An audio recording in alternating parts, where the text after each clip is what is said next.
বিএনপির চেয়ারম্যান হিসেবে দায়িত্ব গ্রহণ করেছেন তারেক রহমান। শুক্রবার রাতে রাজধানীর গুলশানে বিএনপি চেয়ারপারসন রাজনৈতিক কার্যালয়ে দলের স্থায়ী কমিটির সভা শেষে একথা জানানো হয়।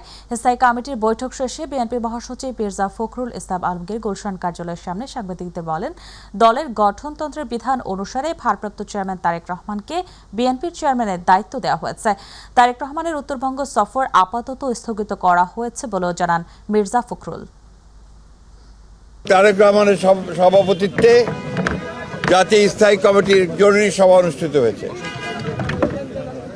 এই সভায় জাতীয় স্থায়ী কমিটি ইতিমধ্যেই